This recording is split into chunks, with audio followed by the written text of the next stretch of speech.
Hi, beautiful people. Let's make some summer rolls or spring rolls or rice paper rolls, whatever you want to call them. So first, we're going to start by toasting some pumpkin seeds. You can skip this part if you want, but I love pumpkin seeds and I'll be using pumpkin for my recipe. So why not use my seeds? So I'm going to start off by putting a little bit of salt and some water and bring that to a boil. Once it is boiling, you put your pumpkin seeds in there. Obviously, you have to clean your pumpkin seeds. You're going to take the pumpkin off of the seeds.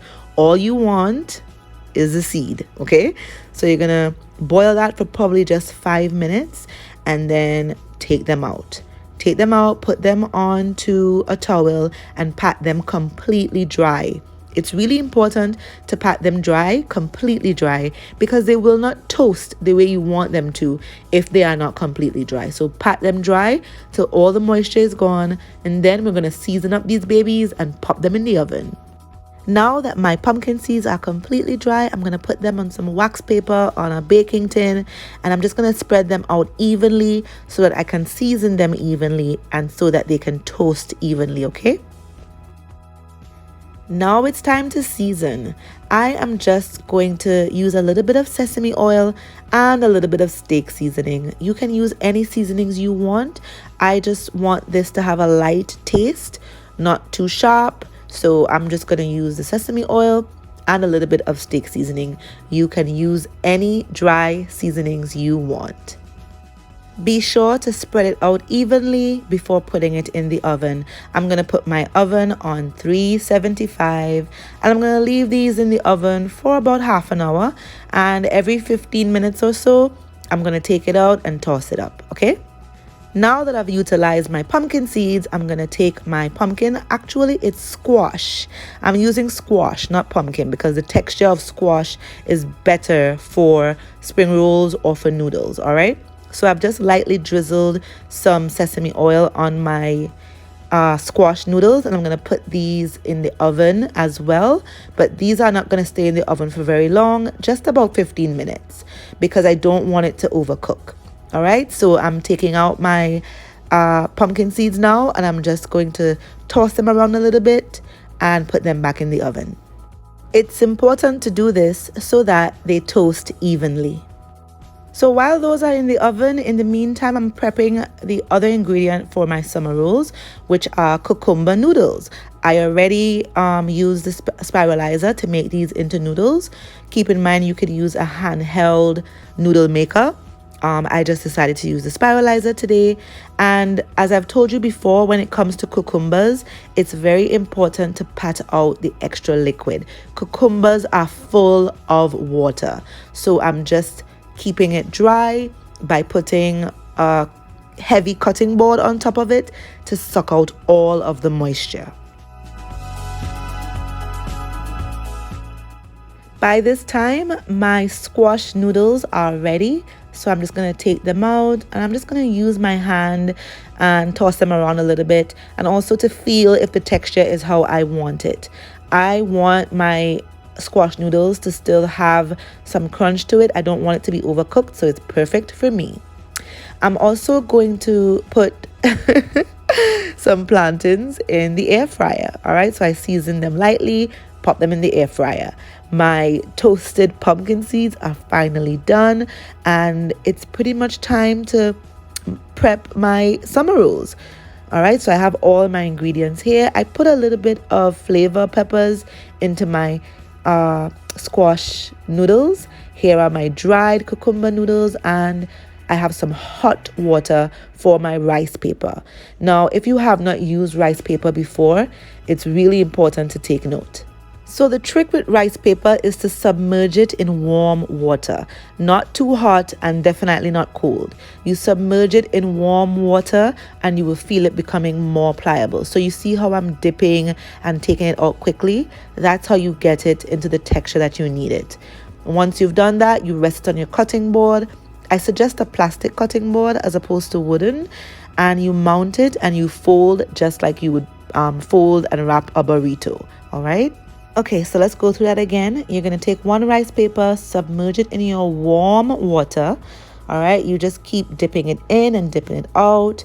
and you keep feeling on it to feel if it's getting nice and soft. You don't want it to get too soft, just soft enough. Then you're going to transfer it to your cutting board. Once it's on your cutting board, you can just use your wet hands and pass it over the surface just to make sure it's fully softened and fully pliable. All right, and then you can mount it however you want. I'm starting with my toasted pumpkin seeds, then some avocado, then I'm gonna put some cucumber noodles, followed by my squash noodles.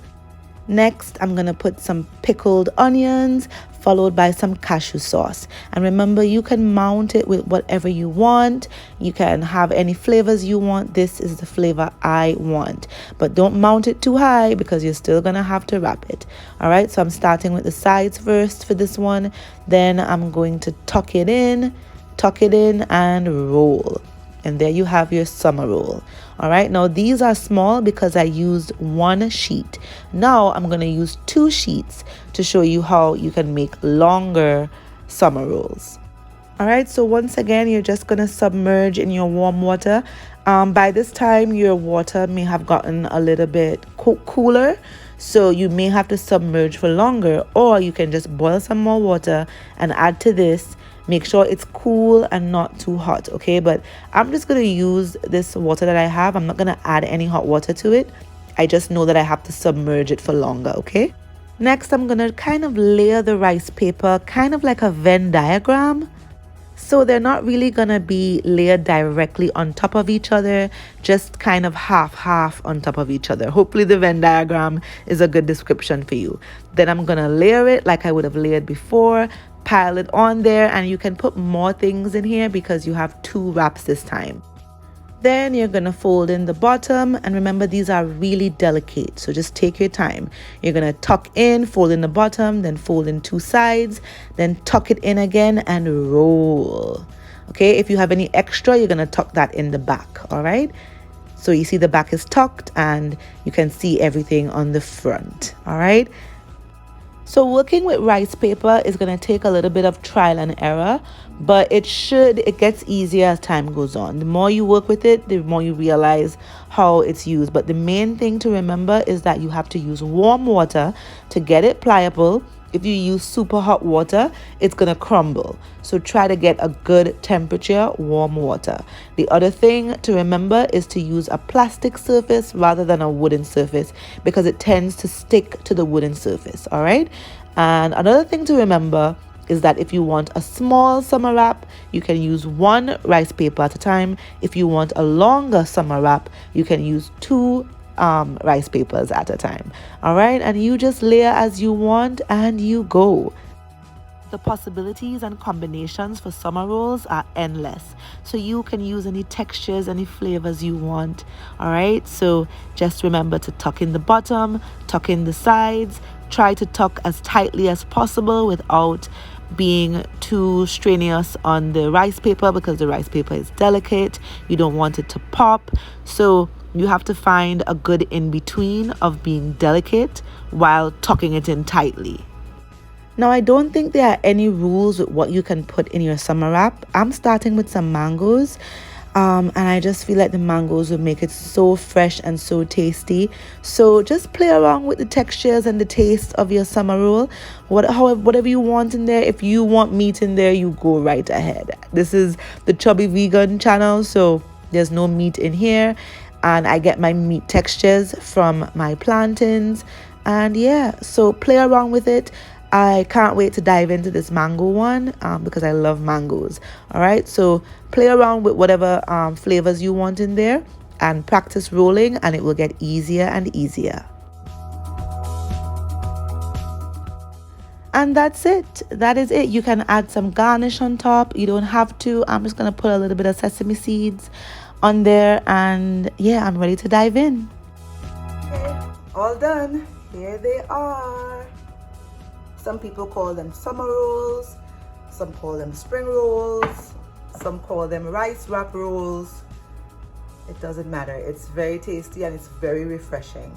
And I like to have these with fresh ingredients that aren't overcooked. And for me, I love the lightness of it. You know, I don't end up feeling heavy when I'm done eating this. And this is a good meal to have after the day after your raw day. If you have a raw day, it's good to slowly reintroduce cooked foods into your stomach. So this is really good to reintroduce cooked foods after a raw day. All right, so here it is. I have to bite in for you. So I'm gonna have mine with some cashew sauce. Even though I put a little bit of cashew sauce inside each of them, I'm still gonna dip and go because I'm a messy eater. And this can go with a tahini sauce. It could go with an avocado tahini sauce. It could go with some soy sauce. The sauce is optional, one, and two, it doesn't really matter what sauce you want to have it with. You can just go with the flow, whatever your palate feels for. So right now, the easiest thing for me was a little bit of my cashew sauce. All right, so yeah, I'm about to dive in. All right, so I'm gonna start with the mango.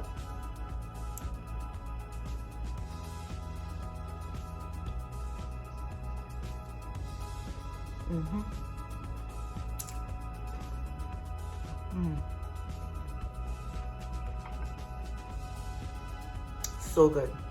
I'm eating alone, so I can dip and double dip. All right, but if you're not eating alone, no double dipping. Okay, beautiful people, that's it. So I really hope you try these summer rolls. They're really refreshing and light and tasty. I really loved the crunch of the pumpkin seeds in this one. If you don't like crunchy textures, then of course you can skip the pumpkin seeds. I really loved the mango one. If you don't like soft textures, then no need to do the mango. But like I said, you can play along with it. If you like more of a meaty flavor, then this plantain one was really good. So I had all three textures: the mango texture, the pumpkin seed texture, and the plantain texture, and they were all awesome. So play around with your textures, play around with your flavors, and enjoy.